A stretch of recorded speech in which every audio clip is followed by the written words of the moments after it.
하나님 말씀은 시편 50편 14절 15절 말씀, 22절 23절 말씀입니다. 신약성경 838면 시편 50편 14절 15절 또 22절 23절입니다.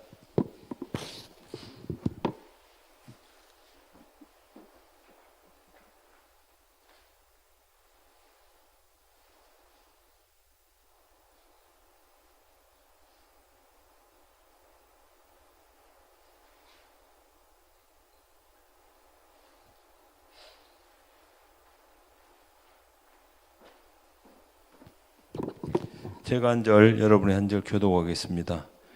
감사로 하나님께 제사를 드리며 지존하신 이에게 내 소원을 갚으며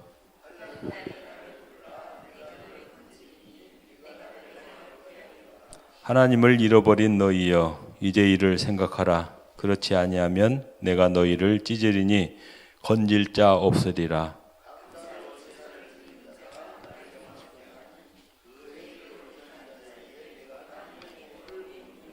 아멘. 참 좋으신 하나님 감사합니다. 오늘 또 새날을 주시고 우리의 목소리를 다해서 찬양하며 경배하며 하나님께 예배하는 큰 복을 주신 것을 감사합니다. 이 아침에도 말씀으로 찾아오시는 주님을 만나고 나에게 들려주시는 세미한 음성을 듣는 복된 아침이 되어지게 하여 주옵소서. 하나님께서 설린교회를 향하신 놀라운 계획하심과 일들이 하나하나 이루어지게 하시고 또 공급하시고 채워주심을 감사합니다. 이 아침에도 종을 도구로 사용하시고 꼭 필요한 말씀만 증거될 수 있도록 성령께서 도와주옵소서. 성령님을 인정하고 환영하고 모셔드립니다. 바람처럼 불처럼 비둘기처럼 생수처럼 각자에게 임하여 주옵소서. 예수 이름으로 감사하며 기도합니다. 아멘. 이 새벽에 하나님 앞에 나오신 여러분들을 주님의 이름으로 축복합니다. 저는 독일 함부르크에서 19년째 하나님 나라와 또 교회를 섬기고 있는 노환영 선교사입니다. 여러분을 또 이렇게 다시 만나 뵙게 되어서 감사합니다. 또 이 새벽에 하나님께서 나에게 임하시고 또 역사하시는 구원을 기대하며 또 체험하는 이 아침이 되었으면 좋겠습니다. 이 세상에는 수없이 많은 사람들이 살고 있습니다. 그 많은 사람들 중에 정말 하나님을 간절히 찾고 오직 하나님께 영광을 돌리는 사람들이 우리가 생각하는 것보다 그렇게 많지 않은 것을 알 수 있습니다. 오히려 전혀 하나님과 상관없이 하나님 없이도 살 수 있다는 사람들이 더 많다는 것이죠. 그 사람들도 우리와 똑같은 환경과 같은 시대를 지금 살고 있습니다. 하지만 전혀 다른 결과, 다른 또 삶으로 그들은 치닫고 있습니다. 아무리 좋은 대학을 나오고 돈을 많이 가지고 있어도 그 사람들의 끝은 뭘죠? 결과는 지옥이라는 거죠. 실패로 끝나는 거예요.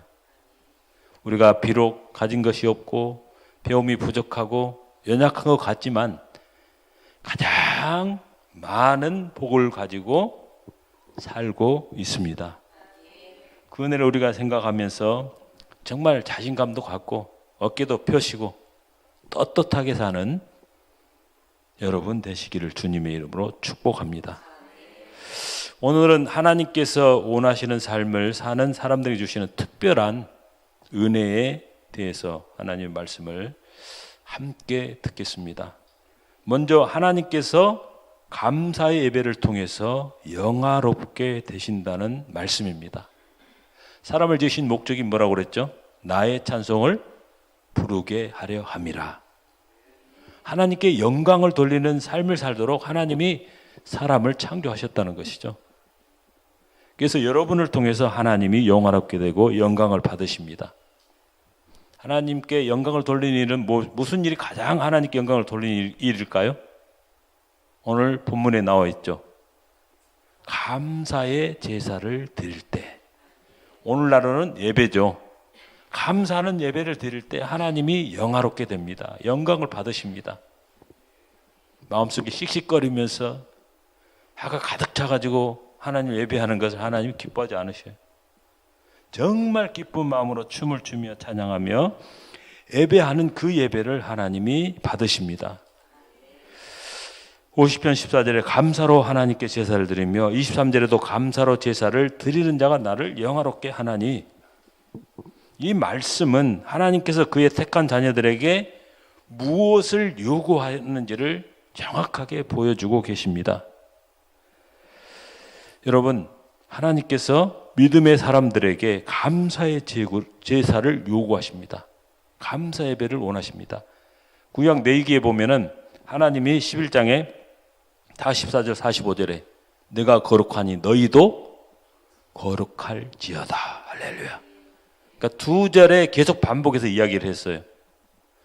성경에 두 번 반복하는 것은 반드시 그대로 하나님이 이루신다는 약속이 있습니다. 중요성이 있다는 거죠. 예수님 복음서에도 진실로 진실로 내가 너희에게 이르노니, 진실로 진실로 두 번 하는 것은 그것은 확실하다는 겁니다. 여기도 보니까 감사로 제사를 드리며 드리는 자, 두 번 반복을 했습니다. 그만큼 중요하다는 거예요.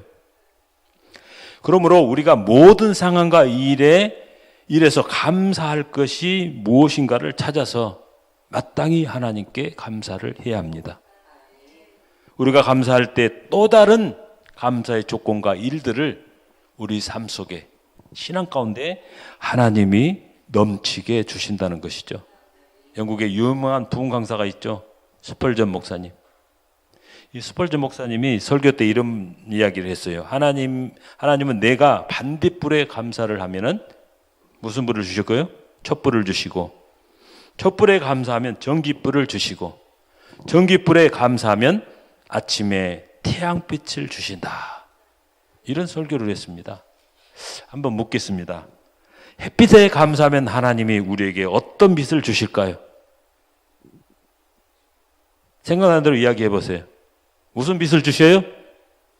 이 세상 그 무슨 빛보다 비교할 수 없는 누구요?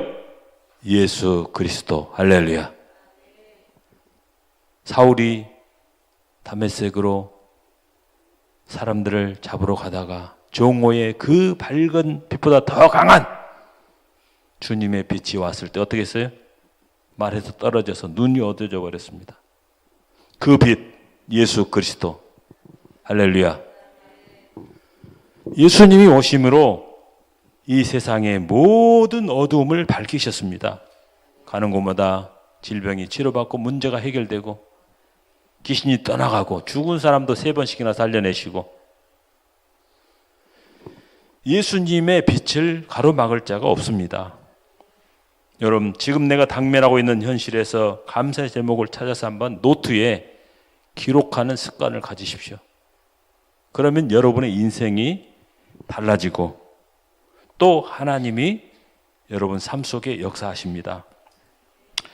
세계 1억 4천만 명의 시청자를 울게 만들고 웃게 하는 유명한 토크쇼를 진행하는 오프라 인프리라는 사람이 있습니다.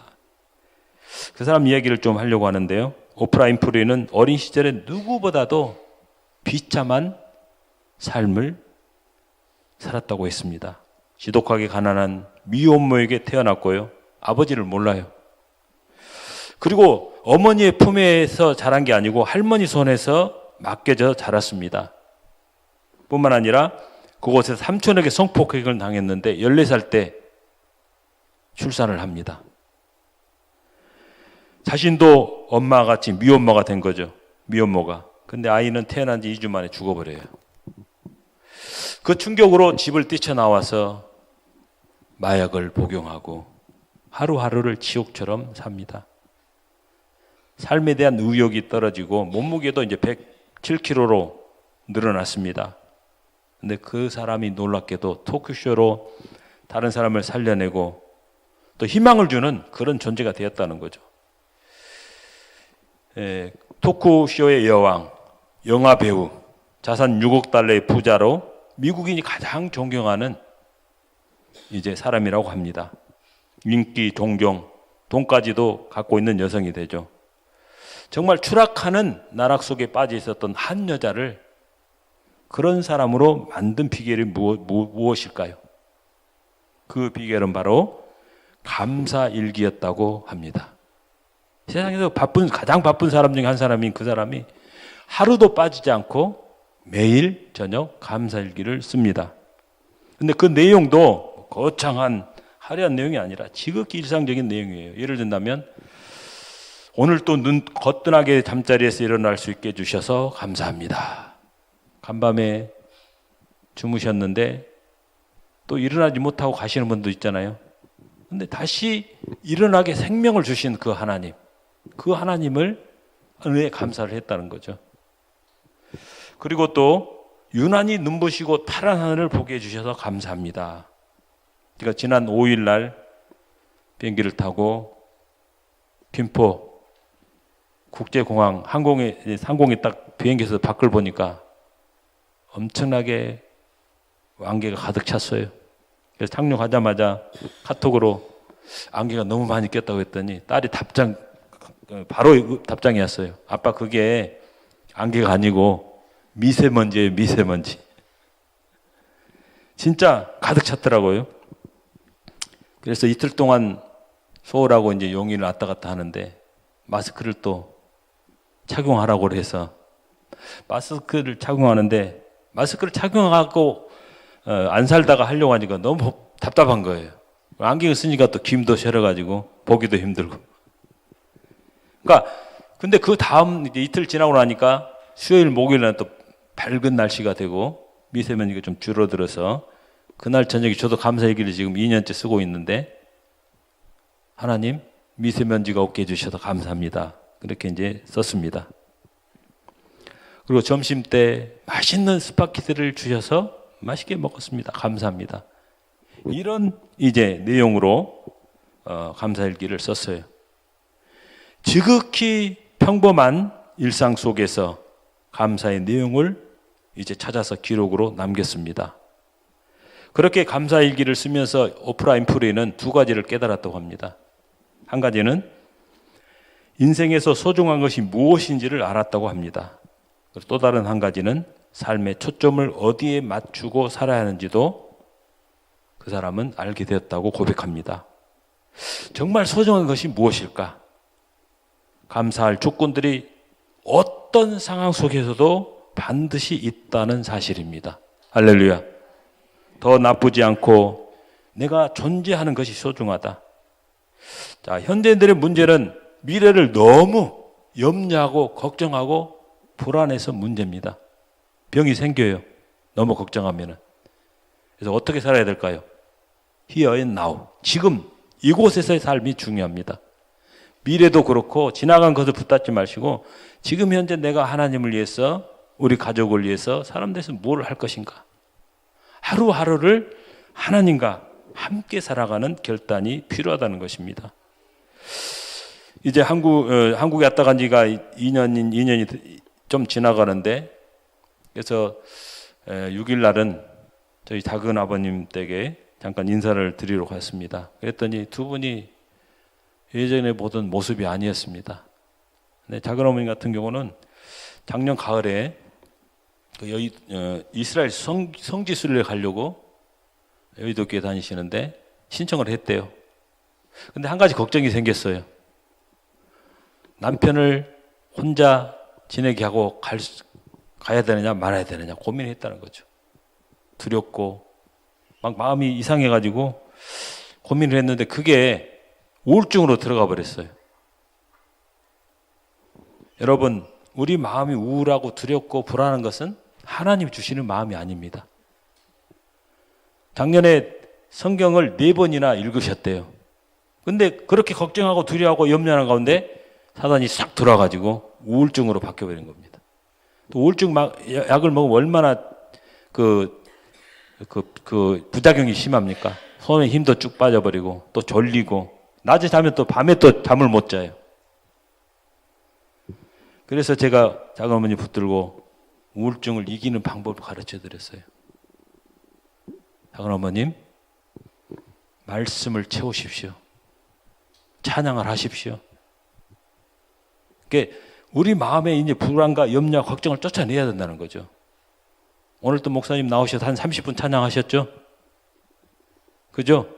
찬양하면은 하나님의 성령이 내 안에 임해서 그 부정거기 다 쫓아내버린다는 거죠. 할렐루야. 그래서 찬송을 부르는 거예요.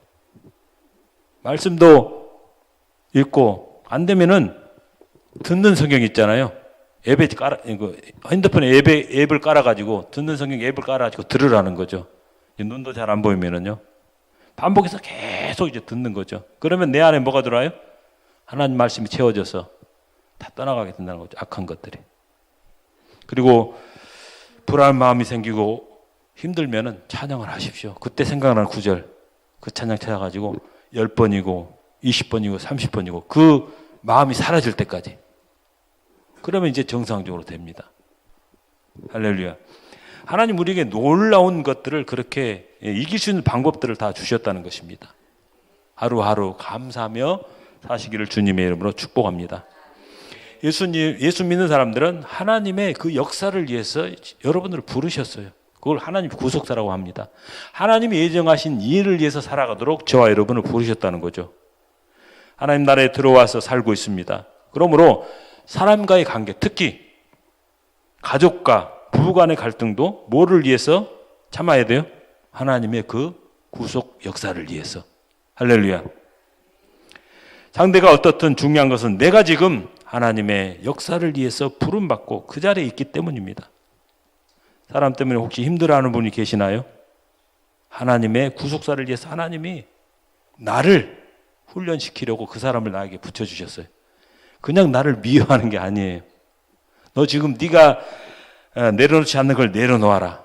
자꾸 사람을 통해서, 환경을 통해서, 문제를 통해서 훈련을 하고 있다는 거죠. 이것을 붙잡고 사랑도 하고 그 자리를 구속사를 위해서 지키시기 바랍니다. 왜냐하면 다른 사람은 몰라도 우리 주님이 다 인정해 주십니다. 내가 네 소관다. 너 참 수고 많았다. 네 마음과 내 고통을 내가 다 알고 있어. 너 혼자가 아니야. 내가 언제나 너와 함께 있단다. 힘들지만 조금만 참고 견뎌내라. 반드시 웃을 날이 온단다. 주님이 이 아침에 말씀하십니다. 와이자 같은 이 사람은 이런 말을 했어요. 사람은 하나님께서는 두 구의 거처가 있다고 했습니다. 하나는 천국이고 또 하나는 어디에 하나님 그거 하실까요? 사랑하고 감사하는 사람의 마음속에. 할렐루야. 원망 불평하고 짜증내고 그러면 주님이 떠나가 버려요. 그러나 감사하는 그 사람 마음속에 우리 주님이 임재하시고 거하십니다. 하나님 예배 때 우리에게 요구하는 것이 무엇이라고 했죠? 뭘 하나님 요구하실까요? 제가 답을 말씀드렸는데 마음. 여러분 마음 내놓으라는 거예요. 할렐루야. 그래서 구약에서는 내이기에서 한 가지를 강조하는데 뭐예요? 거룩해라. 거룩한 곳에 주님이 임재하십니다. 마음을 드리는 사람에게 주님이 임재하십니다.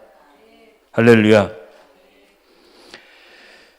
이사야서 1장 12절 13절에 너희가 내 앞에 모이러 오니 이것을 누가 너희에게 요구하였느냐? 내 마당만 밟을 뿐이니라.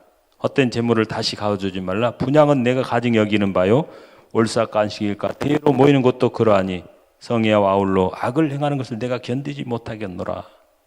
하나님께서 정하신 방법대로 하나님께 제사하지 않으면 그걸 미워하시고 싫어하신다는 거죠. 말라기 3장 10절에도 이런 말씀하셨어. 너희가 내 제단 위에 헛되이 불사르지 못하게 하기 위하여 너희 중에 성전문을 닫을 자가 있었으면 좋겠도다. 내가 너희를 기뻐하지 아니하며 너희가 손으로 드리는 것을 받지도 아니하리라.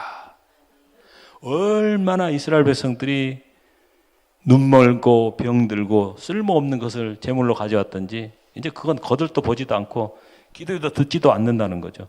차라리 문을 닫아서 못하게 하면 좋겠다.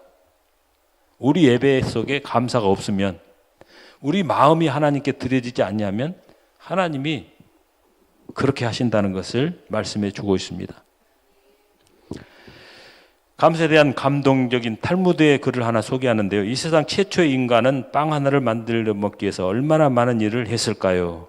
우선 밭을 갈고 씨앗을 뿌리고 그것을 가꾸고 수확을 하고 빻아서 가루를 만들고 반죽해서 볶기까지 적어도 15단계의 과정을 거치지 않으면 안 되었다.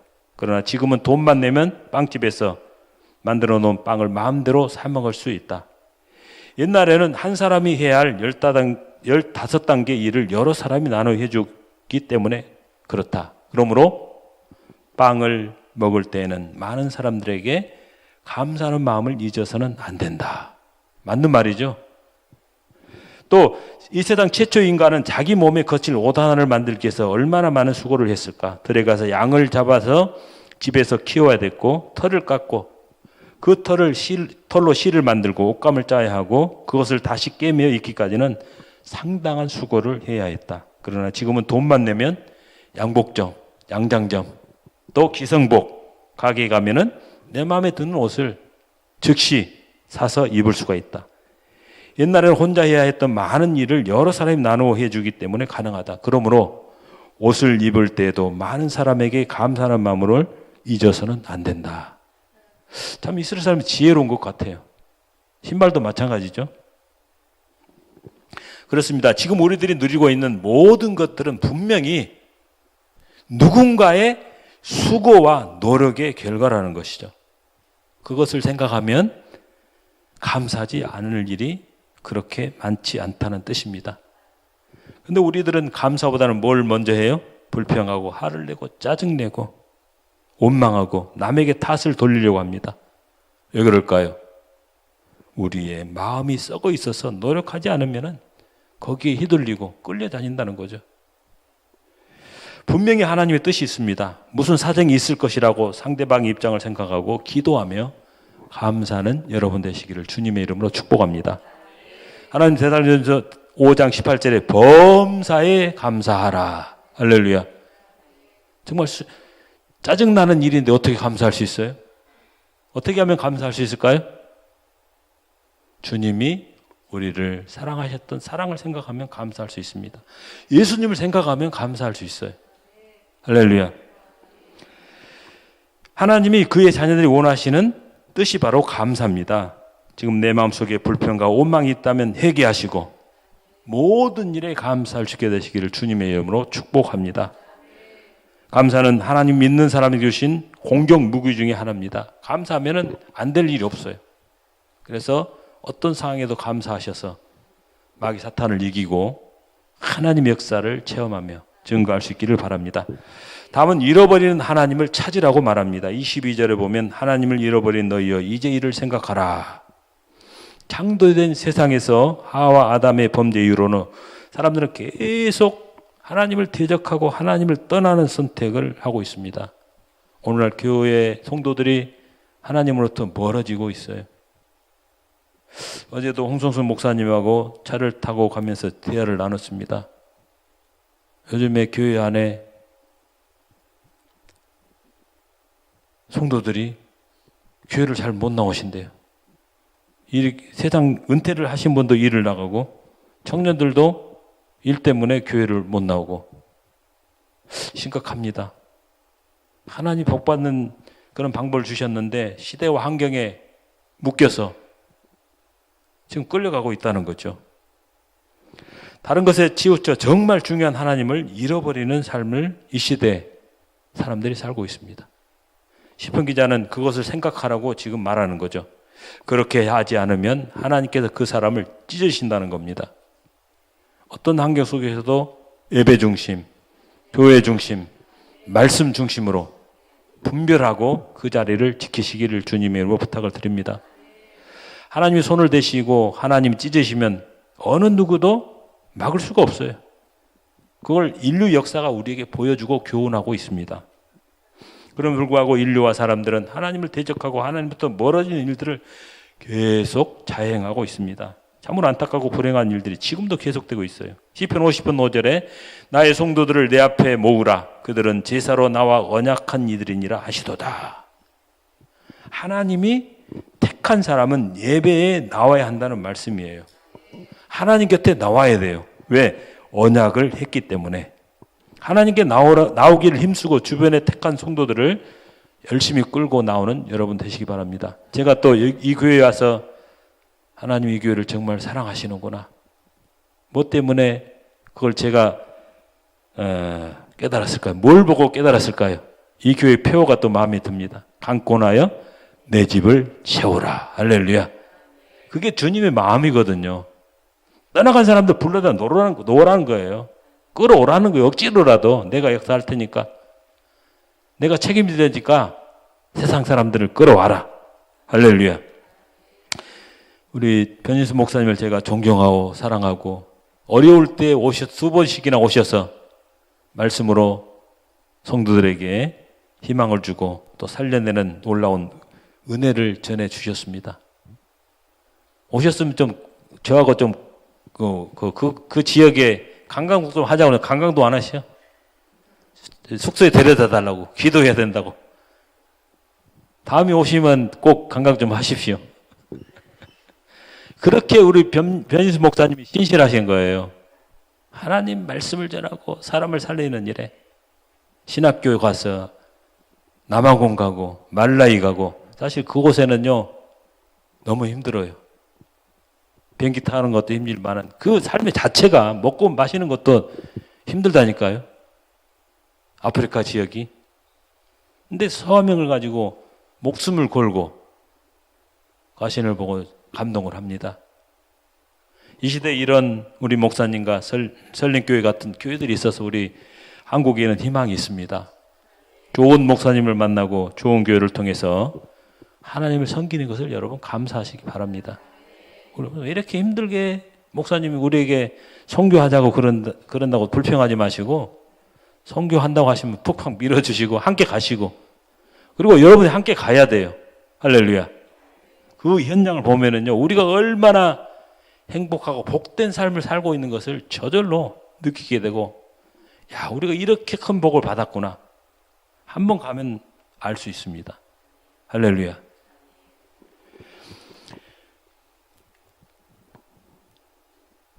바라기는 하나님 떠난 삶에서 더 하나님께 가까이 나오시고 주변의 사람들을 데리고 오십시오. 자, 하나님을 찾고 동의하는 삶의 비결은 무엇일까요? 시편 50편에 두 번 반복해서 말씀해 주셨죠. 하나님께 감사의 제사를 드려서 하나님을 영화롭게 하는 삶을 살아가는 것이죠. 하나님을 영화롭게 하는 사람들의 행함을 통해 하나님께서 그들에게 구원을 보장해 주시겠다고 약속하셨습니다. 또 이 구원은 전인 구원이죠. 한 가지만 구원한 것이 아니라 전부를 구원해 준다는 거죠. 영혼이 잘 되고 범사 잘 되고 육신도 건강한 삶을 살게 해주신다. 제일 성수하면은요 감기도 안 걸려요. 할렐루야. 왔다 갔다 하니까 감기 걸리고 사고 나고. 저는 목회하면서 감기도 하나님 안 걸리게 하시더라고요. 왜? 주일을 성수하니까. 할렐루야. 주일날 교회 오는 이유가 뭘까요? 마음을 드리기 위해서 오는데 그러면 하나님이 공급해 주셔요. 그 시간에. 여러분 필요한 모든 것들을. 그러니까 교회 안 나와도 죽진 않아요. 근데 하나님의 공급이 중단된다니까요. 그걸 우리가 기억해야 됩니다. 그 예배에 내가 참석하지 않으면 그 시간에 주실 하나님의 은혜를 하나님 사를 공급받지 못하는 거. 그래서 결단하고 하나님 앞에 나오는 여러분 되시기 바랍니다. 요한 3서 1장 2절에 사랑하는 자의 내 영혼이 잘된 같이 내가 범사에 잘되고 내가 강건하기를 간구하노라. 모든 걸 하나님 책임져 주시고 인도해 주십니다. 하나님을 더 열심히 찾고 하나님 앞에 나와 약속된 구원의 복을 눈으로 보고 체험하고 간증하고 사람들을 데려오는 이 시대에 하나님의 사람들이 다 되시기 바랍니다. 다음은 생각을 바꾸고 순종해야 합니다. 시편 50편 14절 23절에 지존한 이에게 내 소원을 갚으며 그의 행위를 옳게 하는 자에게 약속한 것을 지키라는 거죠. 우리들이 당면하는 것들에 대한 사고와 생각이 바뀌어야 됩니다. 하나님께 하겠다고 했는데 미룬 것이 있으면 여러분 행하십시오. 그리고 말과 행동을 하나님이 원하시는 대로 하려고 애를 써야 됩니다. 제가 존경하는 한 목사님은 아버지가 일찍 돌아가셔서 좀처럼 하나님 아버지라고 이름을 부를 수 없었다고 합니다.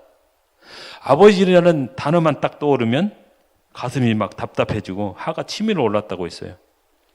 일찍 돌아가시려면 건강하게 나를 키워주시지 이렇게 약하게 키워가지고 골골하게 만들고 또 재산이라도 좀 많이 남겨주시지 자식이라도 좀 적게 낳고 가시든지 하실 것이지 아버지의 생각이 진짜 하면은 그렇게 짜증이 났다는 거죠. 그런데 어느 날 주님이 이렇게 묻더래요. 너 정말 네 아버지 때문에 힘든 세월을 살았느냐? 너 진짜 아버지 때문에 손해만 보았느냐고 이렇게 물으셨대요. 그래서 그분이 노트를 펴놓고 아버지 때문에 손해본 일과 유익했던 것들을 쓰기 시작했어요. 뭐가 더 많았을까요? 유익한 게 많았을까요? 손해본 게 많았을까요? 아버지가 일찍 돌아가셨기 때문에 나에게 유익했던 것들을 쓰니까 100가지가 넘었다고 합니다. 근데 아버지가 일찍 돌아가셔서 손해보았던 것들은 10가지도 안 됐다고 그랬어요. 우리 속고 삽니다. 속으면 안 돼요. 내 감정, 본성에. 그러면서 나를 목사로 만들기 위해서 하나님이 나의 인격을 다듬기 위해서 이 엄청난 십자가를 나에게 주셨구나. 그런 아픔을 주셨구나. 그런 깨달음을 갖게 되었다고 합니다. 아버지가 일찍 돌아가시고 약한 몸에 가족이 많고 돈이 없는 것이 나에게 주신 나의 십자가라는 생각을 했습니다. 그것을 알기 전에 어떻게 했어요? 너무나 힘들고 버거우니까 하나님 내 멍에 좀 벗겨달라는 그런 기도를 할 때가 많았다고 했습니다. 그런데 하나님은 그의 멍에가 있어도 오늘 내가 존재하는 것이 아니냐고 다시 되물으셨습니다. 나에게 다가오는 아픔과 문제들과 고난과 어려움만 보지 마시고 하나님께서 여러분을 통해서 하실 일들을 집중하면 마음도 편안해지고 치료도 일어나고 하나님의 사람으로 쓰임 받게 됩니다. 오늘 우리들도 나의 삶과 환경에 대한 사고의 전환이 생각이 바뀌어야 됩니다. 내 마음과 생각이 바뀌어야 하나님이 역사하신다는 거죠. 나에게 펼쳐지는 환경과 문제들 뒤에 하나님께서 예비하신 계획이 반드시 있습니다. 하나님 왜 내가 이렇게 어려움을 당해야 됩니까? 그 이유가 뭡니까? 좀 알고나 당합시다. 하나님께 물어보셔요. 그러면 하나님이 말씀해 주셔요. 나에게 주신 십자가 나를 통해 일하시는 하나님 섭리에 순종하는 결단이 필요하다는 겁니다. 그걸 내려놓을 때까지. 출애굽에 보면 이스라엘 백성들이 가나안 땅에 가는데 제일 먼저 나서서 가로막은 족속이 어떤 족속이죠? 무슨 족속이에요? 아말렉. 그러니까 하나님의 아말렉은 진멸을 시키라고 그랬어요. 인정사정 보지 말고 다 죽이라고 했습니다. 근데 그 아말렉이 어디 있는지 아십니까? 어디 있을까요? 지금도 있어요. 여러분 마음속에.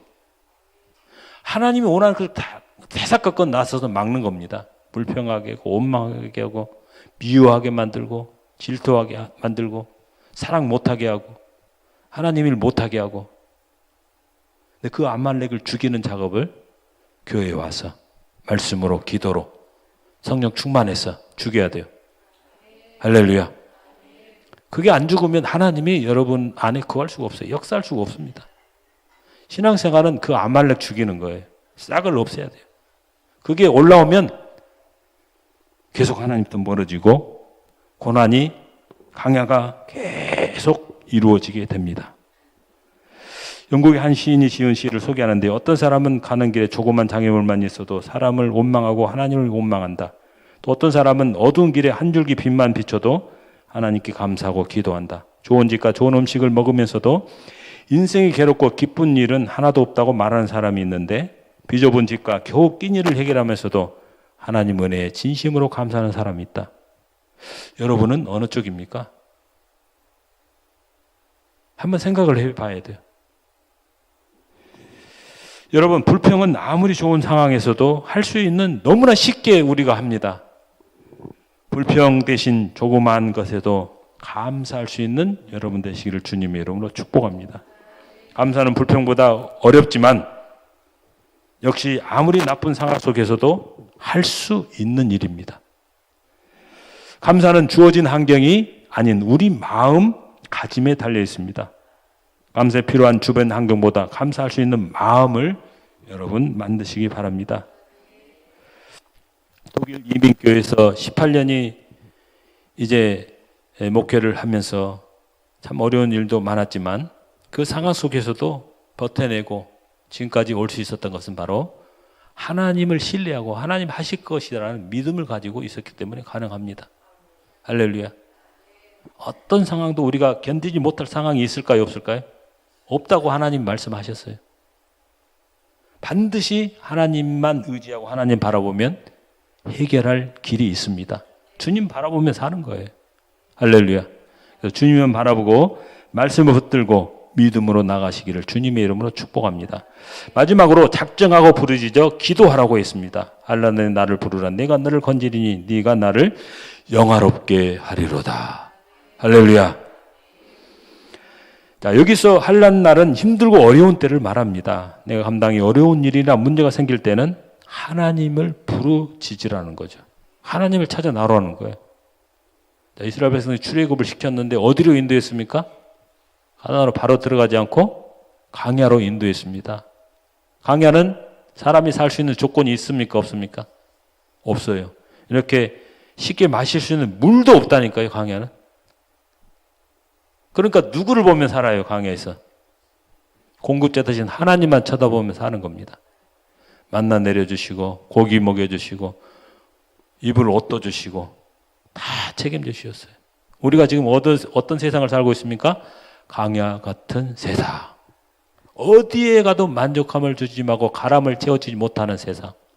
돈으로도 사람으로도 명예로도 지식으로도 내 그 뚫려진 구멍을 채울 수가 없어요. 거기는 예수님으로만 말씀으로만 하나님으로만 채울 수 있게 되어 있다는 거죠.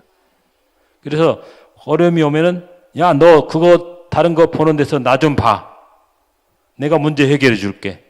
하나님 부르시는 신호입니다. 문제 생기면 하나님께 와야 돼요. 교회로 와야 돼요. 무릎 꿇고 하나님께 외치는 거죠. 하나님 살려주세요. 어떻게 해야 될까요? 해결해 주십시오. 부르짖으면 어떻게 한다고요? 응답해 주십니다. 우리가 믿고 섬기는 하나님은 부르면 들으시는 분이에요. 출애굽기 1장 2절에 보면 하나님이 이스라엘 백성들이 노예 생활이 너무 힘들고 어려워서 부르짖었더니 들으셨다고 말씀하십니다. 보고 듣고 알고 계셨다. 그리고 그냥 두는 게 아니라 사람을 보내셔서 건져내 주신 하나님. 하나님 직접 내려주시지 않고 사람을 보내서 하나님이 역사해 주십니다. 환난과 문제에서 나를 건져주신다는 거죠. 이스라엘에서 부르짖고 기도했더니 하나님께서 누구를 보냈어요? 모세를 훈련해서 애굽으로 보내셨습니다. 모세가 바로에게 내 백성을 보내라. 하나님을 예배하게 하라고 10번이나 가서 전합니다. 근데 바로가 안 보내요. 자기 아들 죽으니까 그때서 이제 보냈습니다. 그리고 출애굽을 아예 자유로운 몸으로 하나님을 예배하는 민족이 되게 했습니다. 여러분, 오늘 이 시대도 환난이 있는 사람은 하나님께 나와 부르짖어야 됩니다. 아침 새벽에 금요 저녁 예배, 또 작정 예배, 주일 예배는 반드시 나와야 되고요. 할렐루야. 얼마든지 소리내서 부르짖을 수 있잖아요. 그죠? 내 방법 내 힘으로 해결하고 하지 말고 예수님께 아버지 이름으로 부르짖어 기도하십시오. 저희 교회 가장 연세가 많으신 장로님, 권사님 부부가 계셔요. 80세입니다. 근데 한 2년 전에 검사를 했는데 이에 암덩어리가 들어있는 걸 발견했습니다. 그 연세에 수술을 해야 되냐 안 해야 되느냐. 근데 이제 그 암이 퍼지지 않고 그대로 있기 때문에 그것만 딱 드러내면은 이상이 없다는 거죠. 그래서 수술을 했습니다. 마취를 해서 이제 마취가 풀리면서 갑자기 이제 한상으로 막 보이면서 힘이 세진 거예요. 사단이 역사한 겁니다. 그래서 막 주사기를 다 뜯어내버리고 나를 죽이려 뭐가 온다고. 그러니까 장로님 오지 말라고. 나만 잡고 장로님 손대지 말라고 권사님 막 소리를 쳤다는 거죠. 그래서 장로님이 가서 붙들고 하는데 얼마나 힘이 센지 그걸 감당하지 못했대요. 장정보다 더 힘이 세다는 거죠. 근데 이제 장로님이 그 가운데 이렇게 하다가 씨름하다가 한 번 외쳤어요. 예수 이름으로! 예수의 피로! 그랬더니 권사님이 아멘! 소리를 지면서 힘이 쫙 빠지고 그 고난 가운데서 이제 벗어났다는 간증을 했습니다.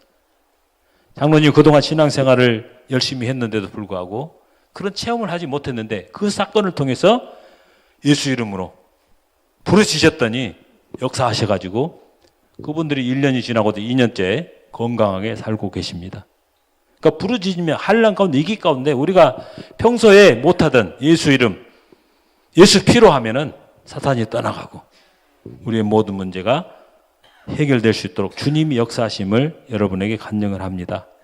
그래서 주일 예배 때 통성 기도할 때 내 마음속에 있는 우울한 감정 또 그 불평하는 마음 그런 것들을 다 쏟아내야 돼요. 남편하고 싸웠다면 그 싸운 그 감정들을 누구한테 풀라고요?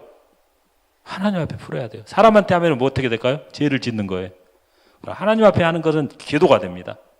그런 기도를 잘한 사람이 누구죠? 성경에 한 사람이 있는데 다윗이 토설 기도를 했습니다. 나를 괴롭히는 저 사람들의 자식들은 뭐 사대가 어떻게 되고 뭐 진멸 어떻게 됐으면 좋겠다는 그런 다윗의 기도가 시편에 많이 있습니다.